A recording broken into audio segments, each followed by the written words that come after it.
27. The Blindfold on Justice. For several administrations now, American presidents have been telling us that it is their purpose to be, quote, a president of all the people, end quote, and the champion and spokesman of all. Is this a valid goal?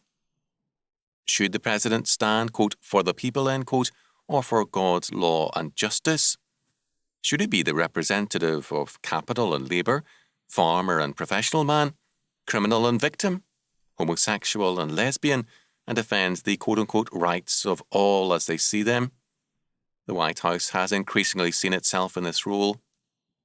The Bible, however, sees the role of the civil authority as of necessity a religious one, representing God's justice as set forth in God's law. Deuteronomy 17:18-20. Civil office is a ministry of justice.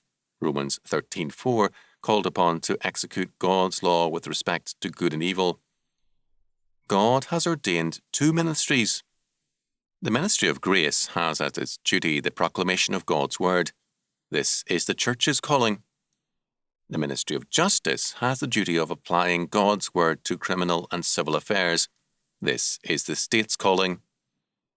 The Bible does provide for grassroots governments with civil authorities or elders ruling from the local level on up, at first chosen by Moses and then by the people.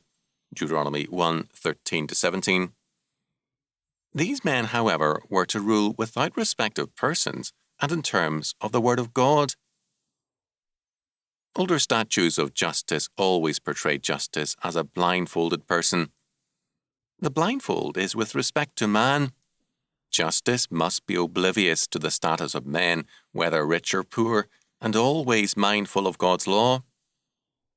What our presidents are saying when they declare themselves to be the president of all the people and mindful of every right is that justice must have no blindfold with respect to man.